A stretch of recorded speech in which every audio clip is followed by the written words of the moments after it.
friends are calling you out to play. Come on, we'll make you feel right at home. Good day, Vail. Good day, Vail. Let's see what lies in store for you. There's so many things to see and do. Summer, winter, spring or fall. You're home in the Rockies as it all. So gear up, get ready to plan your day. The ideas are brewing, you're on your way. The fun is waiting outside your door. Good day, Vail. Good day, Vail. Hi, and welcome to this episode of Good Day Vail. My name is Cece Zach, and I am so humbled by today's guest on this show.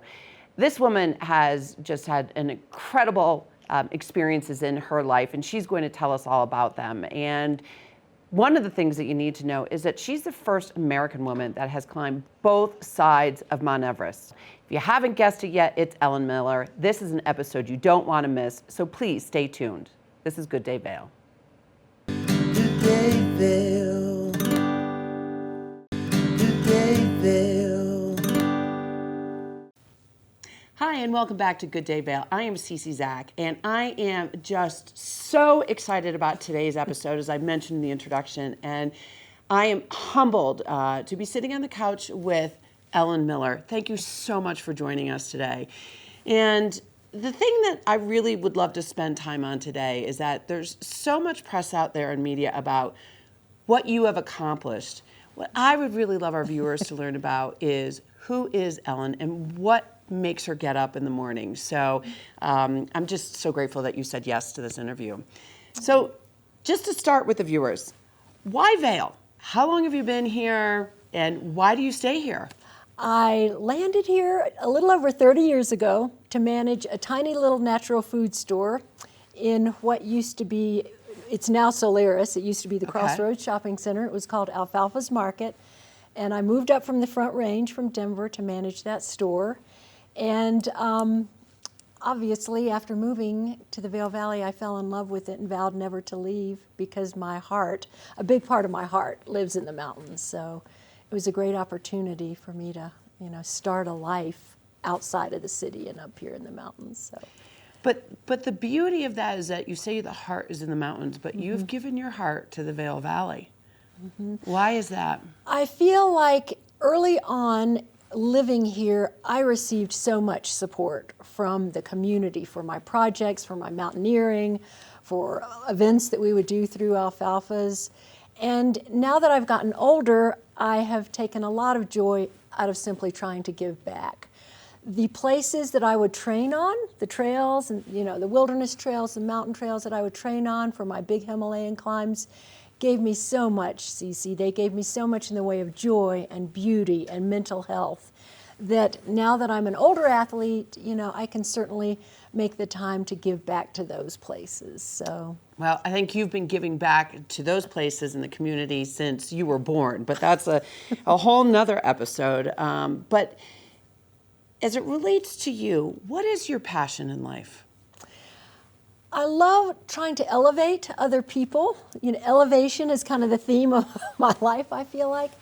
And I work as a caregiver, and I take a lot of joy in taking care of things.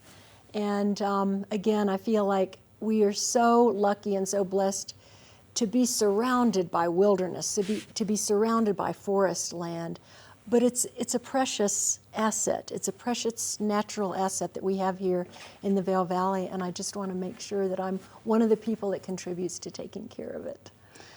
So what do the mountains give you? What is it that brings out the best of Ellen Miller from the mountains? I feel like through the challenge of climbing mountains, I've learned more about myself. I've learned who I am. I've learned what I'm made out of. And then obviously the sheer beauty of the places that I get to climb in, it's it's a pure joy.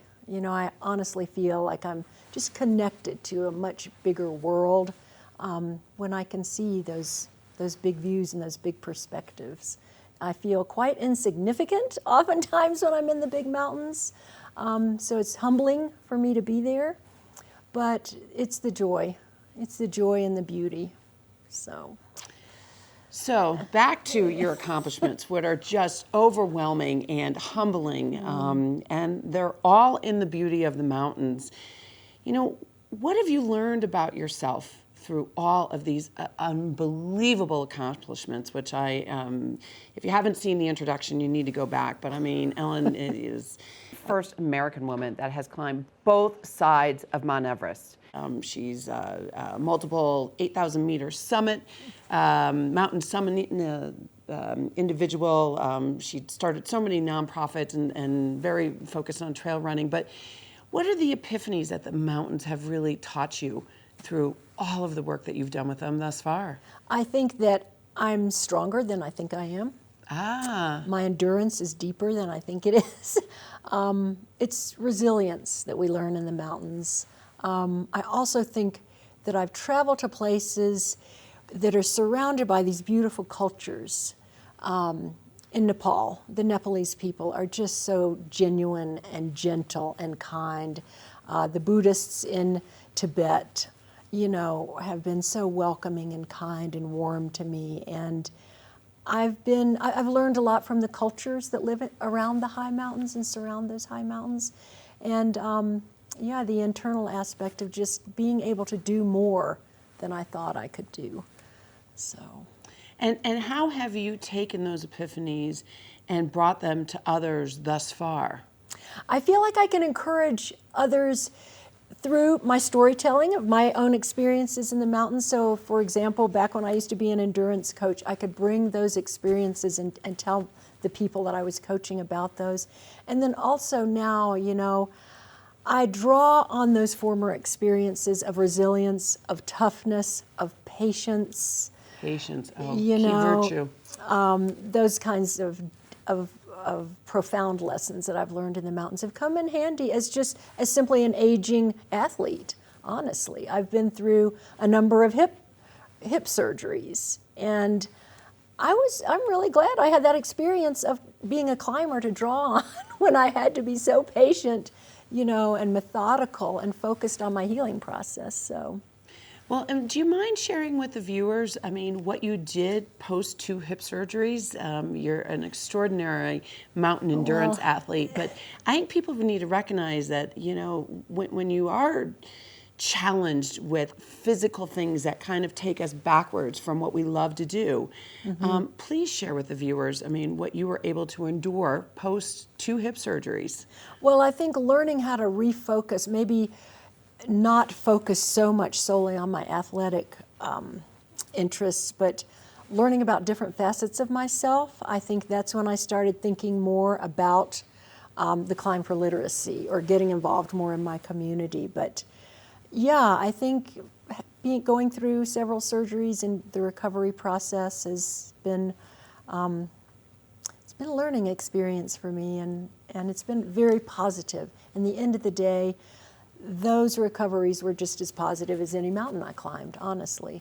It's an extraordinary accomplishment, and it really is mind over matter, which leads me to a next question. After preparing for speaking with you, you have had multiple dreams in your life.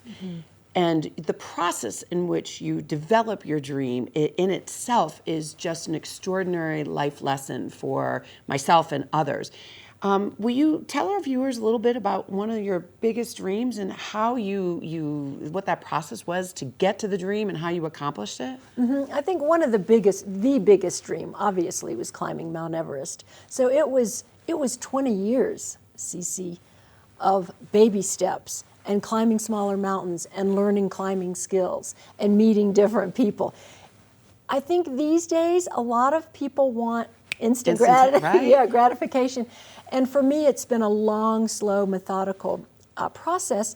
And I also want to let people know that I have failed so much more than I have succeeded. I've learned so much more from the mountains that I didn't reach the summit of than the ones I did. And I needed to have those failures in order to learn the skills that helped me to succeed on other higher mountains. So, I know a lot of younger people get discouraged, when they don't get to the summit or something goes wrong on an expedition. But I'm kind of like, you know what? Great learning opportunity there.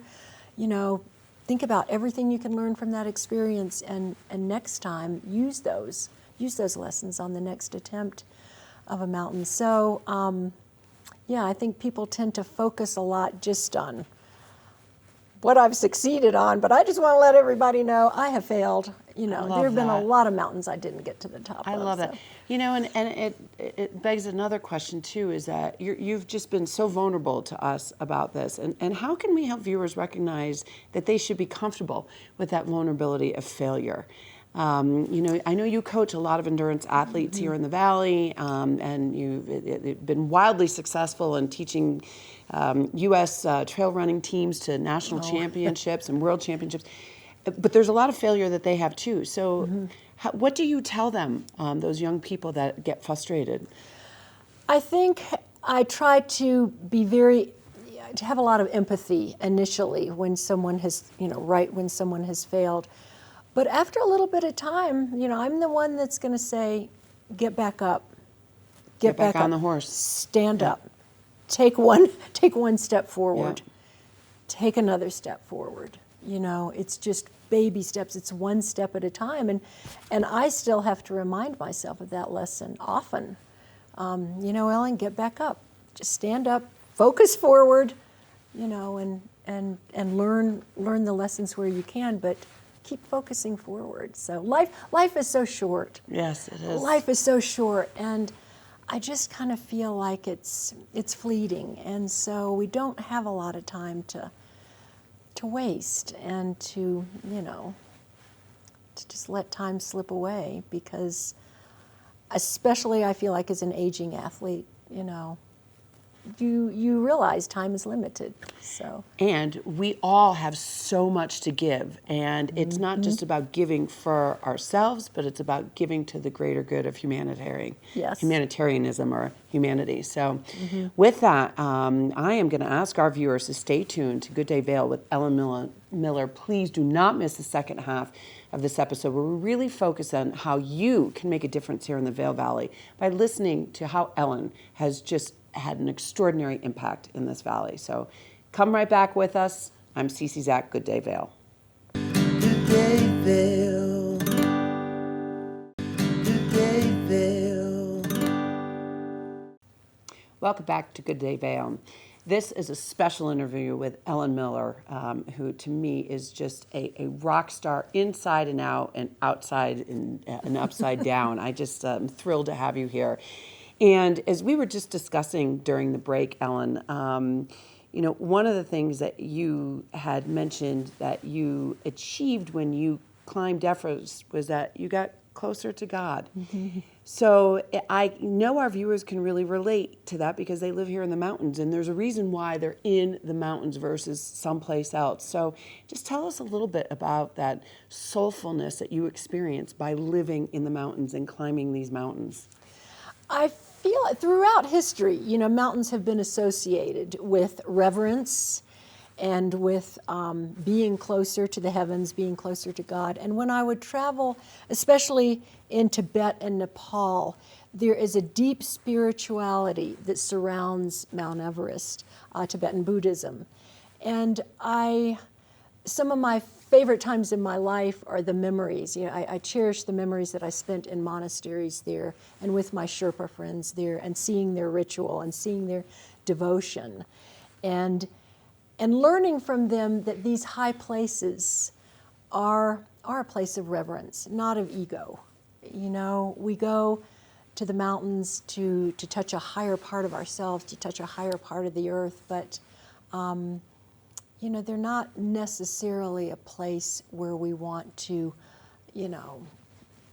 be boastful about our climbing achievements or our ego. And that was a profound lesson for me. And, even here when I go up into the Gore Range, CC, and climb up there, it's peaceful, it's quiet, your perspective is higher. You kind of rise up out of all of the activity that's going on in the valley. And it gives you a higher view, and you do feel connected to something higher. At the same time, you're feeding your soul. So for me, mountain climbing has definitely been very soulful and not so much about achievement and not so much about proving anything, but the beautiful moments, that I've experienced in nature, in that rarefied environment. I feel incredibly blessed. So with that as a backdrop and knowing how involved you are with the community, what are your dreams for the Vail Valley? You've climbed Everest and now you're here and you have been giving back and giving back and giving back, but what are your dreams for the Vail Valley? I think unity. I think that cohesiveness of people we have a lot of different people here from a lot of different backgrounds. And it's gotten much more intense, that diversity, in the last Yes. 2 to 5 years, right? Yes. Yeah. And hopefully people can step back and take the time to see what it's like to be in someone else's shoes and to have more patience and understanding and learning. I feel like many of us are in such a great situation here where we can give back. There's a lot of resources here in the Vail Valley, and I like to encourage people to, take their passion, whether it's music or art or horseback riding or gardening, whatever. There's an organization for everything here. Mine just happens to be trails. I feel like most people here do spend time on trails. So I researched the Vail Valley Mountain Trails Alliance, which I have just had a blast volunteering for them and for the town of Vail with the Trail Host program. Eagle Summit Wilderness Alliance has all kinds of opportunities for volunteering. But certainly if your passion is something completely different, there are many opportunities. So speaking of the trails and knowing that we have the viewers, what few words do you have about protecting our trails that you'd like our viewers to respect? I would like for our viewers here, since most are residents or part-time residents, to take the responsibility to help be an educator for these precious places, because we have a lot of visitors that just pop in on vacation or pop up from Denver for the day. And to, if you see the opportunity, help to educate those people that, the trails are fragile, wilderness is fragile, wildlife needs a lot of room and a lot of space. Oftentimes we are in their habitat and we need to back off a little bit rather than trying to approach wildlife for photographs and things like that. Taking care of the rivers and streams. So, just helping to protect what we have here, the beauty of these natural resources. That's what I would like to encourage people to do. So you had mentioned trails are a passion of yours, but I know that there's other focus areas in the community that you spend your time, your precious resource of time. Mm-hmm. Please tell our viewers about those. For many years, I created an event called the Climb for Literacy. And the Literacy Project here in the Vail Valley is dear to my heart. Which, quite frankly, should be dear to every single one of us, because literacy is the key to just humanitarian success in general and happiness. Yes. Right? We can all communicate together. So, sorry, I didn't mean to interject, but I'm very passionate about literacy as well. No, but you're right. The ability to read can lift people up out of a lot of challenging situations. But I took my love for climbing and my love for reading and combined them, and we had kids on the climbing wall, and they would climb vertical feet, and they would get sponsorship for the different laps or vertical feet that they would climb, and so we would raise money for the Magic Bus, which is still here in town. It's part of the Vail Valley Foundation. It's an educational bus that goes into the neighborhoods with all kinds of really interesting learning tools. And then the Literacy Project. So that was a fun project, I think, for me. And then, I feel like it's easy to find opportunities that other people have made, like the VVMTA or other organizations. Walking Mountains has numerous volunteer opportunities, so whatever people are interested in, you can, it's very gratifying. It gives me a lot of joy to give back. I get... Yeah, you get high off of it. Well, you do. You feel like you're being helpful and you're being of service. And especially as I've gotten older, I feel like that's something that enriches my life a lot. So I'm going to twist this a little bit more to the science side of things, because as I was watching some previous interviews that you've had, You do a lot of coaching, and we had talked about failure before. And if we just look at helping our viewers really recognize the value they can bring, you've helped me understand that we can retrain our neural pathways to whether we're trail running or whether we want to contribute and donate our precious time and resources to something in the Valley. Help us understand a little bit about the neural pathways and how people can think a little bit differently than what they believe. Well, I think it's important that we're always exposing ourselves to new things and different things. Love that. It's uncomfortable. It is. Especially in the brain, but it's really good for us. Especially if our viewers came from someplace else. Yeah. You know, and the Valley is much different than where they came from. Sorry, I didn't mean to interrupt, but... No, but I think always learning, always growing. Yep. It's always getting out of that comfort zone. I have had a lot of times in my life where I wanted to hunker down into my own comfort zone. And I think that there are certainly times in people's lives when that is appropriate.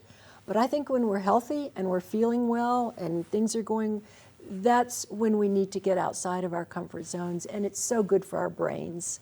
And I think that, you know, you can do little simple things like brushing your teeth with the opposite hand or True. little tiny thing, shopping the grocery store in the opposite way that you usually go. I mean, you don't have to, you know, go out and do anything dramatic, but just mixing up the way that your brain is working. And one of the things that you had mentioned to me too is that you had a wish for Americans, if they were to really get out of their comfort zone and understand those different cultures that you were talking about and learn about kindness and empathy in a different way. What is that suggestion? Do you remember when we were talking about?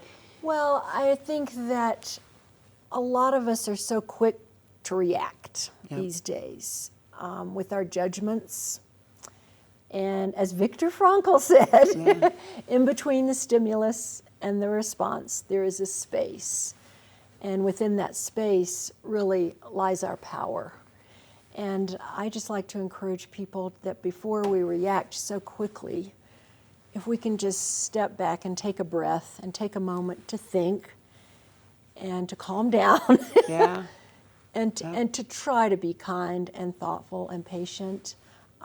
It just seems like things might go a little smoother than a lot of the aggressive, angrier reactions. And I know this isn't easy. I'm a very passionate person myself, and I'm very opinionated. So I know exactly what it's like to be a bulldozer with my own opinions. But, you know, I think things have been ramped up, you know, a lot these days. So maybe softening it. Spend more time in the wilderness. Spend more time in the wilderness and calming your nervous system. And having greater respect for anyone we meet, whether on the trailhead or in the grocery store. So, with that, Ellen, I am just thrilled that you spent this time with Good Day Vail. We are just so honored to have you, and thank you. You are just an inspiration to everyone that meets you in so many different ways. And I really hope our viewers take her words to heart. And as Viktor Frankl said, there's that space between knowing what just happened and what your reaction is. And so take that space. And again, thank you for joining us with Good Day Vail.